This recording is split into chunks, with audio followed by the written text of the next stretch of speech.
Yeah.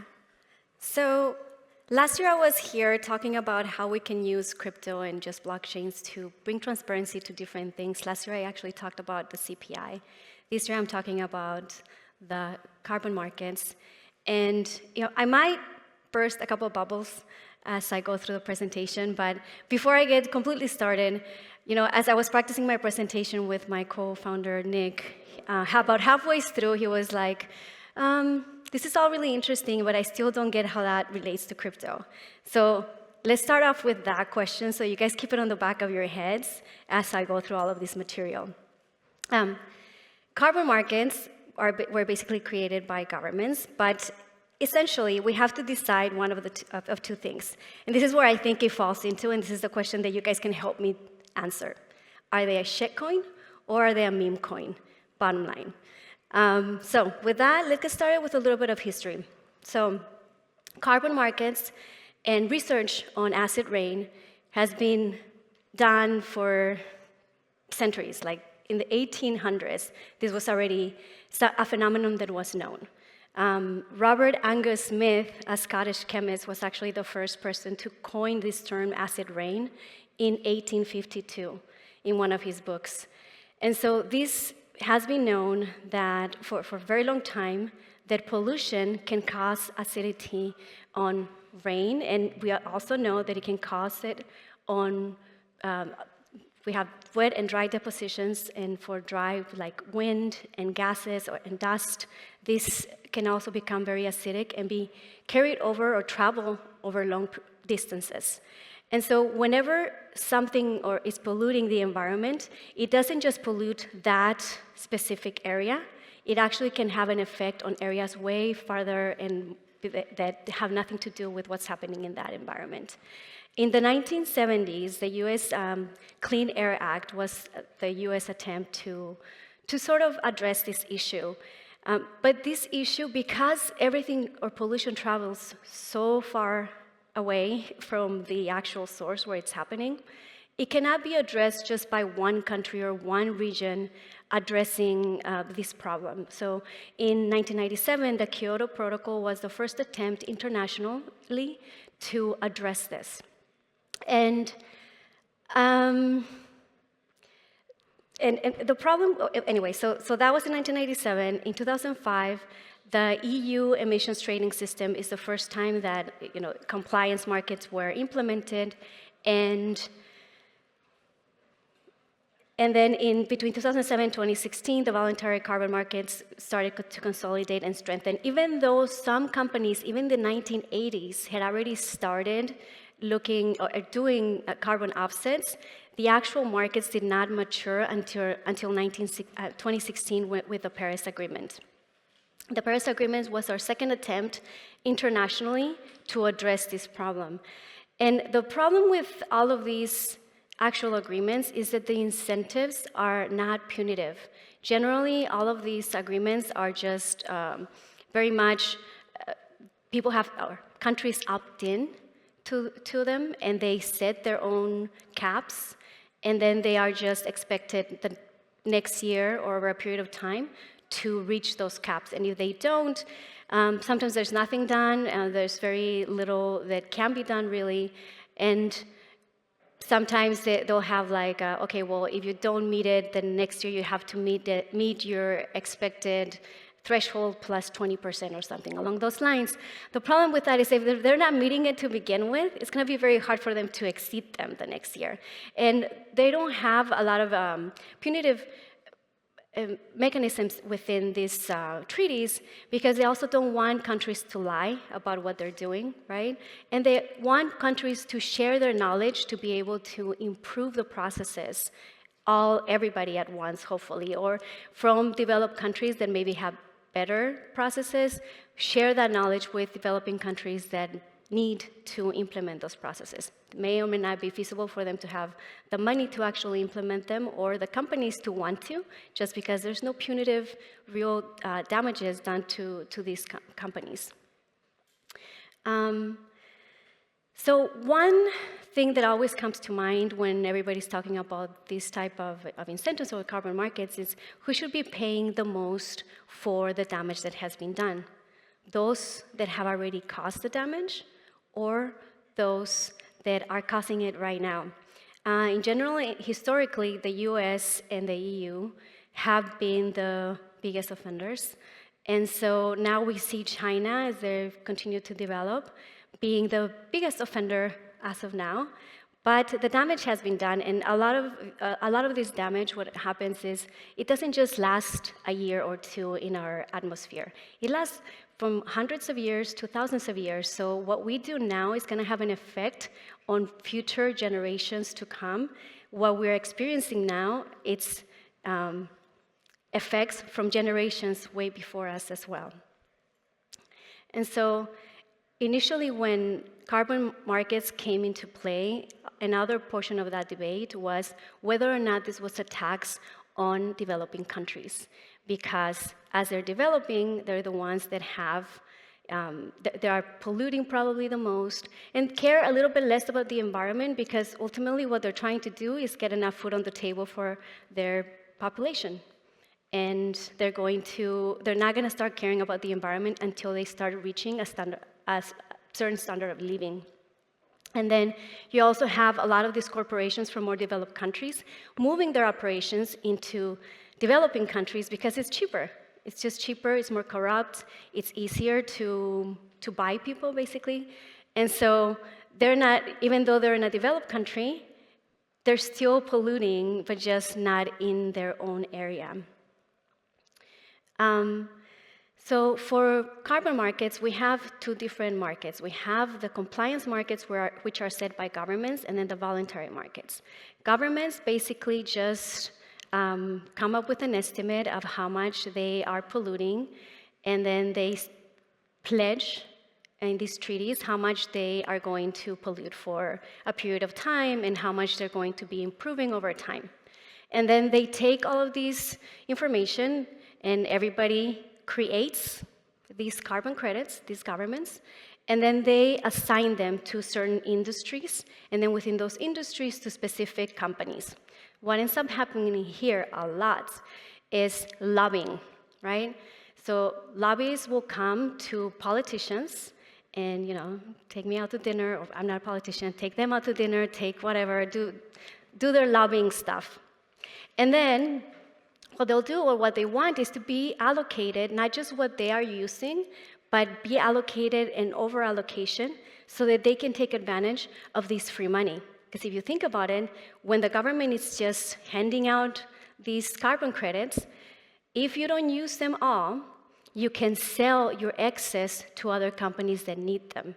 So if I have a company and Dennis has a company and he's my competitor, I'm going to go and lobby the heck out of whoever I need to and get an over-allocation so that he's short. And now there's a premium to be paid for my carbon credits. So that's free money that the government is giving me for me lobbying. And this has happened in pretty much every compliance market. It's just normal business. In the U.S., lobbying is normal processes. It's a normal process for politicians. So, but that in itself, it's an incentive for people to misuse this free money, in essence.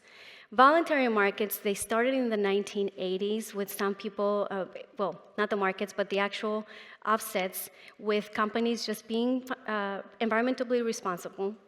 But the actual voluntary markets, as they became more standardized and more mainstream, they also have their issues, right? So for the majority of the companies, they opt in for this. It's profit-driven, marketing-driven, right? They want to make sure that their profits reach a certain level because people are conscious about the environment, and so they use these voluntary markets to offset and to be net zero and to promote themselves as being green or greenwashing, even if they're not actually doing the work. And so there are about 4 main companies that regulate these standards and verify that people are doing what they say they're doing. The problem with these companies and with just carbon credits in general is that greenwashing happens a lot. Companies will claim that they're doing something that they're not, and people will still buy from them. And as long as they meet their profit thresholds, they won't care.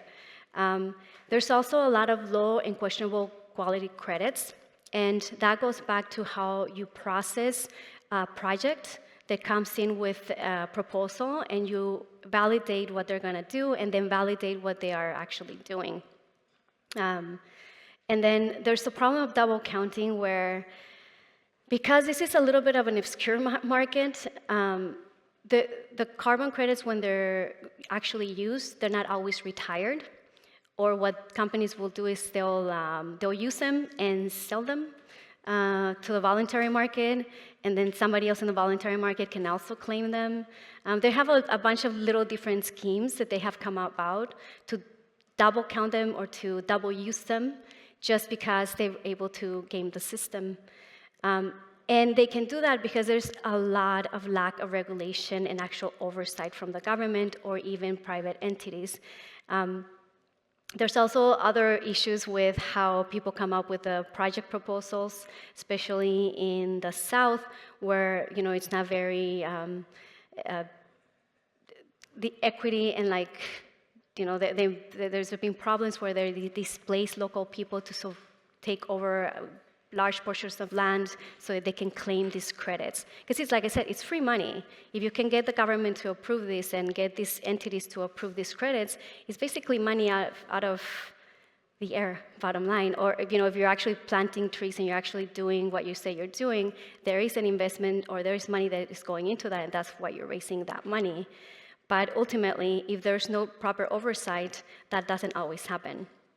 And then there's a problem of permanence of the actual carbon credit or the carbon sequestration project, or reversal risk.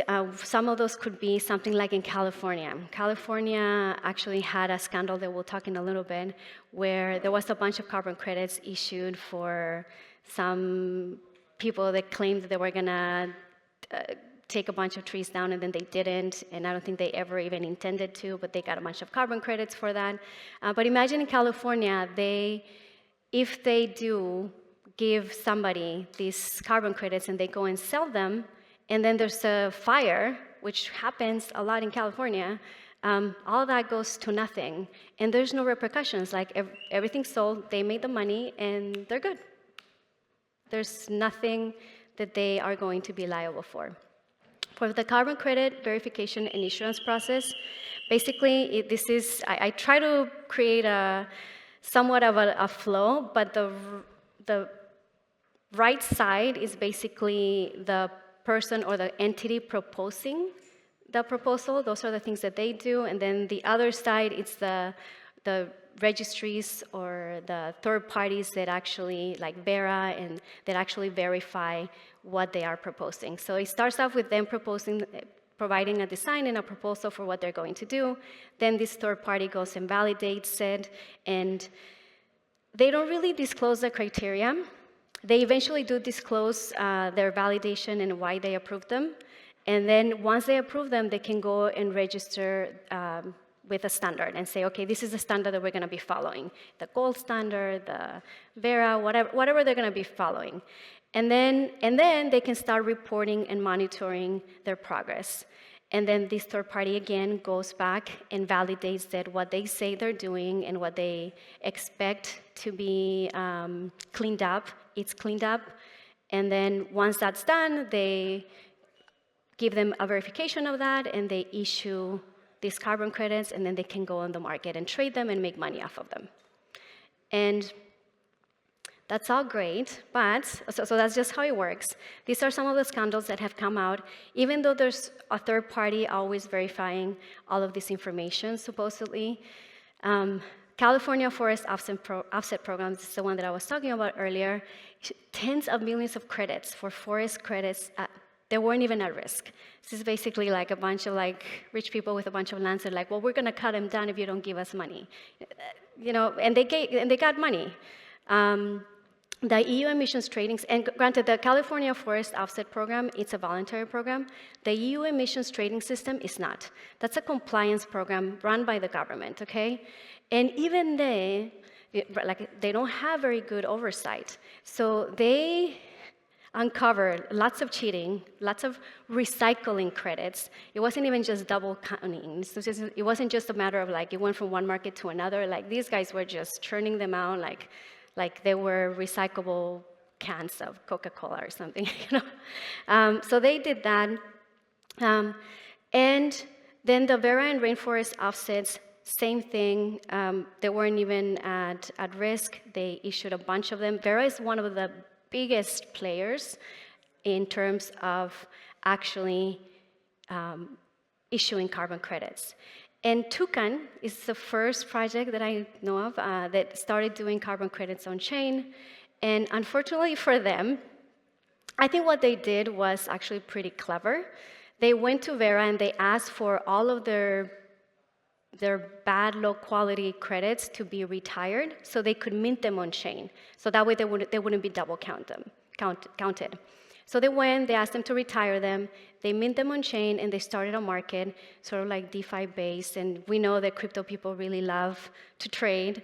So they actually had pretty good volume, but that had it had an impact on the off-chain credits, and Vera did not like that. And so they ended up pulling away from them and saying, these are terrible, low-quality credits, they should have never been traded. Mind you, they were the ones that actually issued them, and they never retired them, knowing fully well that they were really bad. They allowed this to happen. They basically took the money, and then they were like, okay, it's not our problem. Now it's their problem. I don't know, it's very hypocritical, right? In my view. But when you look at this, these are the 4 major players that issue credits. Vera is by far the biggest, and these 4 are probably issued the majority of them. So with this picture, we have either a monopoly, in worst case, or a cartel, in best case. So what happens when you have that in any economy or in any industry? There is no competition, there's no incentive to do better, and everybody takes a piece of the pie, and there is no actual real impact. So why would they give this up? They're not going to, right? But the goal of carbon credits is to reduce greenhouse emissions, and initially it was the market-based mechanism that will definitely drive efficiencies and innovation. The problem with that is that there is no punishment. It's like being a validator on Ethereum, and every time you validate a block, you include 1 or 2 transactions that are not supposed to be there, and then Ethereum just tells you, we're not going to slash you, we're just going to do better next time. That's not going to lead to any change anytime soon. And so that's what we're dealing with. And we're also dealing with a lot of very special interest. We have a lot of pressure from international compliance programs or treaties, and a lot of politics involved in that. Even though governments might, get out of these treaties or not, but whatever they do, there's generally a lot of political pressure between them to do better, even though sometimes they might not want to accept that they want to. But there is a lot of competition there. And then obviously you have your regional pressures, because as a person or as your constituents in wherever you live, if you start seeing that you start getting sick, you're going to want your politicians to do better. And then voluntary compliance markets are basically driven, in my view, mostly by profit. There's very few that actually care about the environment and do their due diligence. And so with all of these different motivations and different conflicting sort of motivations, it's very difficult to grow unless there comes a different party or a new entity that brings in a lot more transparency to the entire system. So the entire system, and I'd say even the compliance market, that needs to be completely transparent. When governments are just issuing this by whoever lobbies them the most, it creates more damage than it actually helps. So everything from the project design and proposal, which is currently public, but what is not very clear is how these are the criteria that is used to actually validate this and verify, or how do you measure what's one program being better than the other? All of this information needs to be way more transparent so that people know what to expect, and there's no or there is less ways to bribe the third party to approve or lobby the third party to approve your project over somebody else's project.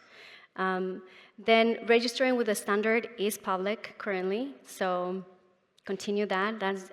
Everybody should be able to know what standard you're actually following. And then reporting and monitoring is currently done by the actual project managers. That should be, in my view, a third party. There's a lot of conflict of interest there. A lot of conflict of interest, probably a lot of biases. Generally, those things need checks and balances. And currently, if you just throw it all into the person that's actually benefiting from it, it's going to be very difficult for them to do the right thing. The third party validation of this actual carbon sequestering information, they make money for every, I think Veras is 10 cents per every metric ton that they approve. So the more they approve, the more money they make. So you would think that there's a conflict of interest there in them validating whether or not that third party is doing the right thing. So that needs to be completely, I think that's where the third party should be somewhat liable if there turns out to be that something is not right, that something went wrong. So when the third party validates, they should just issue a a portion of the actual carbon credits per period. And I would actually argue that it's better to do it after the fact. So after it's been done, after it's been verified that it has actually been done, then they can make money off of it. And then there's got to be ongoing evaluation where if everything goes well, then great, the third party continues to validate and they continue to issue these carbon credits over a period of time. And then if they don't go as they should have been, then there should be some punishment, right? Because they make money off of this. They make money out of thin air. So if they get to make money, they have to give it back. If they were able to sell their credits for however much and then they're worth trash or they're determined to not be good, they should have some punitive damages because they make money out of pretty much thin air. And it shouldn't just be the project giving back the credits that they sold or buying them back, but it should also be the entity, the third party needs to be punished for actually basically failing to do their job. So even if we throw everything on chain, that doesn't fix the underlying broken mechanism that created these carbon credits. It can, transparency though can increase or can improve things over the long term. Everything being on chain and being completely transparent, I think it's like whenever they tell you, don't say anything that you wouldn't be happy being posted on the first page of the news, right? So I think over time, just because you're doing this so transparently, it will clean up low quality credits over time and also decrease double counting. But everything from the issuing, from the proposing to the issuing of these credits needs to be done on chain so that it's transparent all the way through. And so that there's no these side deals where you already use them and retire them and then you sell them on a voluntary market without people being able to know about it.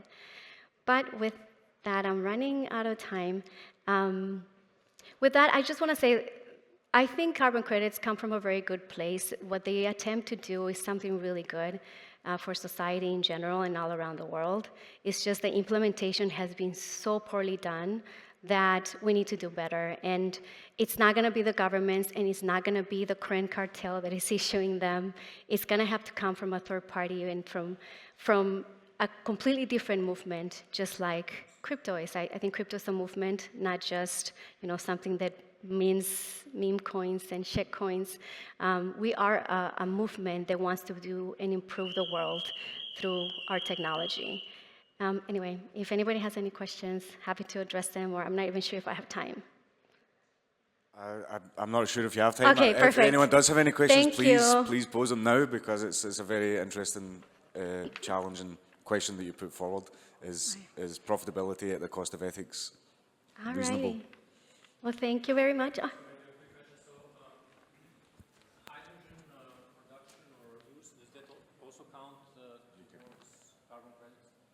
Hydrogen production, I don't know, to be honest. But, yeah, sorry. So thank you very much, Brenda. Thank you everyone for coming. It was a great talk.